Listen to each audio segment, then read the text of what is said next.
وقتی که ما میگیم لا اله، لا اله، اله کی است؟ اله کسی است که عبادت میشه و قانونش تطبیق میشه. هم عبادت میشه و هم قانونش تطبیق میشه. پس لا اله چی معنی؟ میگی نیست هیچ کسی که عبادتش شوه و قانونش تطبیق شوه. قانون چی؟ چی جایز است، چی ناجایز است، چی خوب است، چی خراب است، چی حلال است، چی حرام است. اینا نمیره کی تعیین میکنه؟ اله تعیین میکنه. پس وقتی که میگی لا اله نیست هیچ کسی که مستحق ازی باشه که عبادت شوه، به او رکوع شوه، سجده شوه، بر از او نماز خوانده شوه، بر از او نذر شوه، بر از او قربانی شوه، کل از اینا نفی میکنی.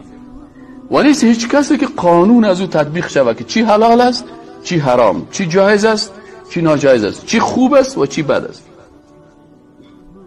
الا الله. باز اینجا استثناء میشه که فقط الله سبحانه و تعالی. این وقتی که تو کلمه خواندی ببینید مستقیما کلمه تو ارتباط گرفت با کجا؟ با سیاست. چرا که یکی از شرایط سیاست چی است؟ تطبیق قانون است.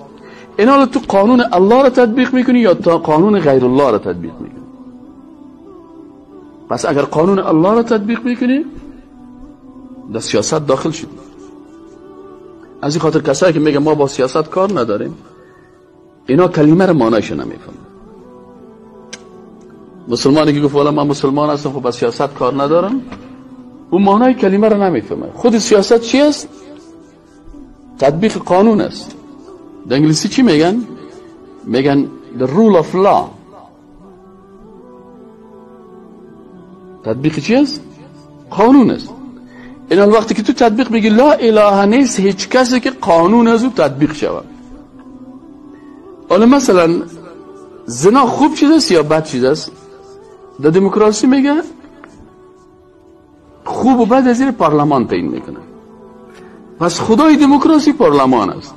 اله پارلمان دموکراسی کی است؟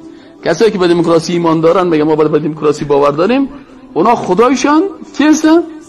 پارلمان است. پارلمان فیصله میکنه که شراب حلال است یا شراب حرام است.